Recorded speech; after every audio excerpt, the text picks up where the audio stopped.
ನಮಸ್ಕಾರ. Taper turning attachment ಮೂಲಕ ಮೇಲ್ taper turning tail stock ಅನ್ನ ಆಫ್ಸೆಟ್ ಮಾಡುವ ಈ ಸೆಷನ್ಗೆ ಸುಸ್ವಾಗತ. ನಾವು ಸೆಷನ್ ಅನ್ನ ಪ್ರಾರಂಭಿಸೋಣ. ಈಗ ಈ ಅಧಿವೇಶನದ ಉದ್ದೇಶಗಳನ್ನು ನೋಡೋಣ. ಈ ಅಧಿವೇಶನದ ಕೊನೆಯಲ್ಲಿ ನೀವು ಹೀಗೆ ಮಾಡಬಹುದು. ಟೇಪರ್ ಟರ್ನಿಂಗ್ ಅಟ್ಯಾಚ್ಮೆಂಟ್ ವಿಧಾನದಿಂದ ಮೇಲ್ ಟೇಪರ್ ಅನ್ನು ಉತ್ಪಾದಿಸುವುದು, ಮೇಲ್ಮೈಯನ್ನು ಬಗ್ಗಿಸುವುದು, ಟೇಪರ್ನ ಅಭಿವ್ಯಕ್ತಿಗೆ ಅನುಗುಣವಾಗಿ ಆಫ್ಸೆಟ್ ಪ್ರಮಾಣವನ್ನು ಲೆಕ್ಕಹಾಕುವುದು, ಟೈಲ್ ಸ್ಟಾಕ್ ಅನ್ನು ಆಫ್ಸೆಟ್ ವಿಧಾನದ ಮೂಲಕ ಬಾಹ್ಯ ಟೇಪರ್ ಅನ್ನು ತಿರುಗಿಸುವುದು.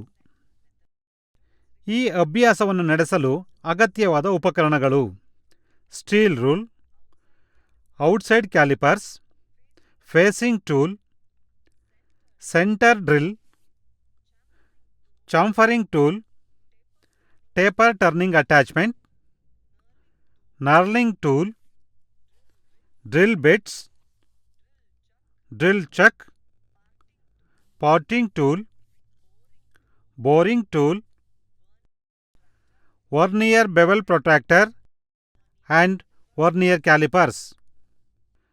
ಟೇಪರ್ಗಳನ್ನು ರಚಿಸಲು ಟೇಪರ್ ಟರ್ನಿಂಗ್ ಅಟ್ಯಾಚ್ಮೆಂಟ್ ಅನ್ನು ಇವುಗಳಿಗೆ ಬಳಸಲಾಗುತ್ತದೆ: long tapers, power feed, internal tapers, taper angle less than 7 degree.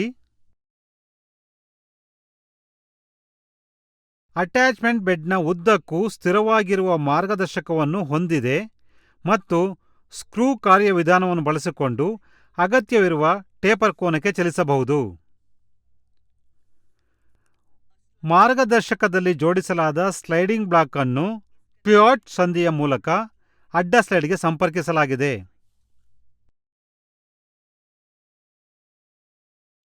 Cross feed ಅನ್ನು ನಿಷ್ಕ್ರಿಯಗೊಳಿಸಲಾಗಿದೆ. ಸಾಧನದ ಜೊತೆಗೆ ಅಡ್ಡ ಸ್ಲೈಡ್ ಮಾರ್ಗದರ್ಶಕದೊಂದಿಗೆ ಚಲಿಸುತ್ತದೆ.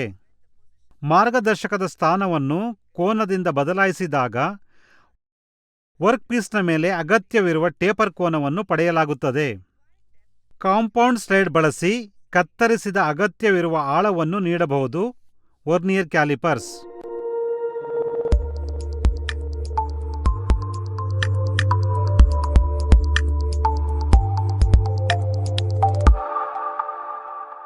ಟೇಪರ್ ಟರ್ನಿಂಗ್ ಅಟ್ಯಾಚ್ಮೆಂಟ್ ಅನ್ನು ಬಳಸಿಕೊಂಡು ಬಾಹ್ಯ ಟೇಪರ್ ಅನ್ನು ಉತ್ಪಾದಿಸುವ ಅನುಕ್ರಮವನ್ನು ನಾವು ಈಗ ಕಲಿಯೋಣ. ಕಚ್ಚಾ ವಸ್ತುಗಳ ಗಾತ್ರವನ್ನು ಪರಿಶೀಲಿಸಿ.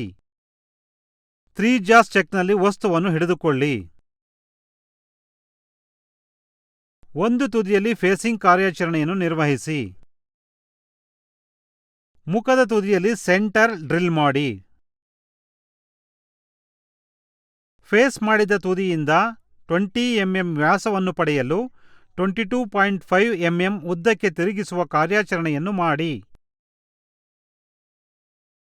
ಅಂತ್ಯವನ್ನು 1x45 ಡಿಗ್ರಿಗೆ ಚೇಂಫರ್ ಮಾಡಿ.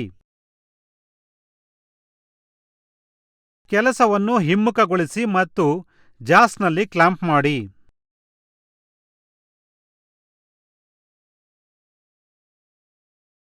ಫೇಸಿಂಗ್ ಕಾರ್ಯಾಚರಣೆಯನ್ನು ನಿರ್ವಹಿಸಿ ಮತ್ತು ಒಟ್ಟು ಉದ್ದವು 75 mm ಉಳಿದಿದೆ ಎಂದು ಖಚಿತಪಡಿಸಿಕೊಳ್ಳಿ. ಕೇಂದ್ರಗಳ ನಡುವೆ ಕೆಲಸವನ್ನು ಹಿಡಿದಿಡಲು ಮಧ್ಯದಲ್ಲಿ ಡ್ರಿಲ್ ಮಾಡಿ.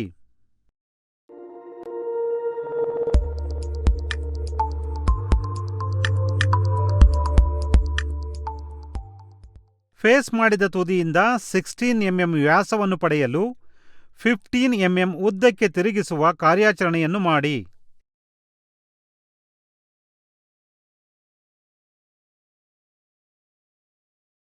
ಟೇಪರ್ ಟರ್ನಿಂಗ್ ಅಟ್ಯಾಚ್ಮೆಂಟ್ನಲ್ಲಿ 5 ಡಿಗ್ರಿ 48 ಮಿನಿಟ್ಸ್ ಕೋನವನ್ನು ಹೊಂದಿಸಿ ಮತ್ತು 37.5 mm ಉದ್ದದ ಫೀಡ್ ಅನ್ನು ಒದಗಿಸುವ ಮೂಲಕ ಬಾಹ್ಯ ಟೇಪರ್ ಅನ್ನು ಪಡೆದುಕೊಳ್ಳಿ. ಟೈಲ್ ಸ್ಟಾಕ್ ಅನ್ನು ಆಫ್ಸೆಟ್ ವಿಧಾನದಿಂದ ಟೇಪರ್ ಅನ್ನು ಉತ್ಪಾದಿಸುವ ಅನುಕ್ರಮವನ್ನು ಈಗ ಕಲಿಯೋಣ. ಕಚ್ಚಾ ವಸ್ತುಗಳ ಗಾತ್ರವನ್ನು ಪರಿಶೀಲಿಸಿ. ಮಧ್ಯಗಳ ನಡುವೆ ಕೆಲಸವನ್ನು ಹಿಡಿದುಕೊಳ್ಳಿ.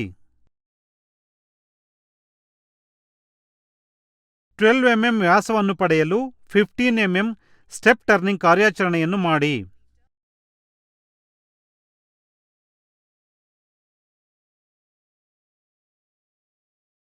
ಮಧ್ಯಗಳ ನಡುವೆ ವರ್ಕ್ ಪೀಸನ್ನು ರಿವರ್ಸ್ ಮಾಡಿ ಮತ್ತು ರೀಫಿಕ್ಸ್ ಮಾಡಿ.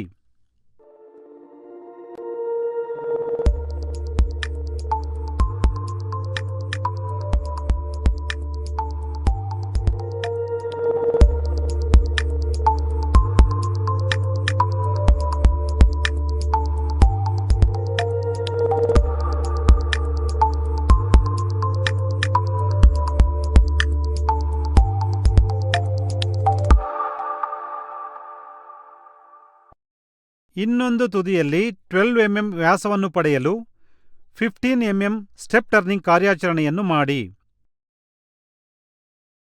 ಈ ಅಭ್ಯಾಸಕ್ಕಾಗಿ ಟೇಪರ್ ಅನ್ನು 32 mm ವ್ಯಾಸದಿಂದ 22 mm ವ್ಯಾಸದವರೆಗೆ 109 mm ಉದ್ದದವರೆಗೆ ನೀಡಬೇಕು. ಈ ಟೇಪರ್ಗಾಗಿ ಟೈಲ್ ಸ್ಟಾಕ್ ಅನ್ನು ಸರಿದೂಗಿಸುವ ಲೆಕ್ಕಾಚಾರವು ಈ ಕೆಳಗಿನಂತಿರುತ್ತದೆ.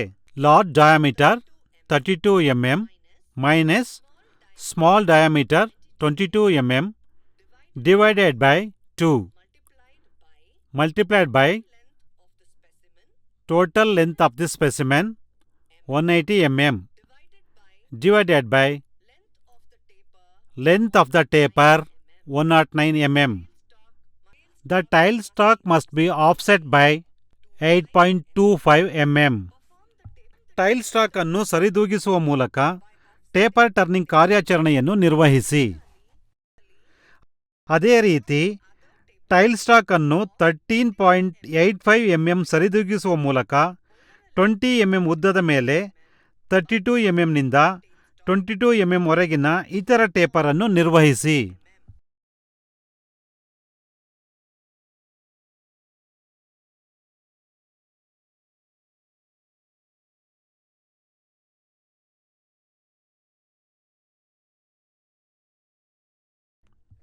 ವರ್ನಿಯರ್ ಬೆವೆಲ್ ಪ್ರೊಟ್ರಾಕ್ಟರ್ ಮತ್ತು ವರ್ನಿಯರ್ ಕ್ಯಾಲಿಪರ್ನೊಂದಿಗೆ ಕೆಲಸದ ಗಾತ್ರವನ್ನು ಪರಿಶೀಲಿಸಿ.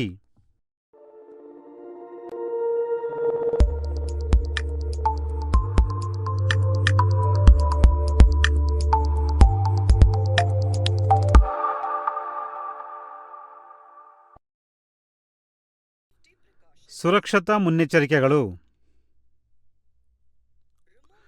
ಚೂಪಾದ ಮೂಲೆಗಳನ್ನು ತೆಗೆದುಹಾಕಿ. ಸೆಂಟರ್ ಡ್ರಿಲ್ಲಿಂಗ್ ಮತ್ತು ಟೇಪರ್ ಟರ್ನಿಂಗ್ ಮಾಡುವಾಗ ಕೂಲೆಂಟ್ ಬಳಸಿ. ನರ್ಲಿಂಗ್ ಮಾಡುವಾಗ ನಿಧಾನ ವೇಗವನ್ನು ಬಳಸಿ.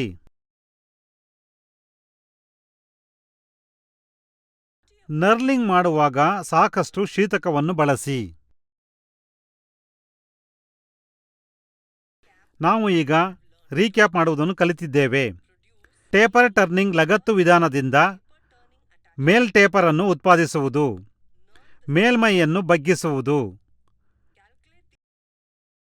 ಟ್ಯಾಪರ್ನ ಅಭಿವ್ಯಕ್ತಿಗೆ ಅನುಗುಣವಾಗಿ ಆಫ್ಸೆಟ್ ಮೊತ್ತವನ್ನು ಲೆಕ್ಕಹಾಕುವುದು, ಟೈಲ್ ಸ್ಟಾಕ್ ಆಫ್ಸೆಟ್ ವಿಧಾನದ ಮೂಲಕ ಬಾಹ್ಯ ಟೇಪರ್ ಅನ್ನು ತಿರುಗಿಸುವುದು. ಆದ್ದರಿಂದ ಟೇಪರ್ ಟರ್ನಿಂಗ್ ಅಟ್ಯಾಚ್ಮೆಂಟ್ ಮೂಲಕ ಮೇಲ್ ಟೇಪರ್ ಟರ್ನಿಂಗ್ ಅನ್ನು ಪರಿಶೀಲಿಸುವುದು ಟೈಲ್ ಸ್ಟಾಕ್ ಅನ್ನ ಆಫ್ಸೆಟ್ ಮಾಡುವುದರ ಬಗ್ಗೆ ಅಷ್ಟೇ. ಮುಂದಿನ ಸೆಷನ್ನಲ್ಲಿ ನಿಮ್ಮನ್ನ ಭೇಟಿ ಮಾಡ್ತೇನೆ.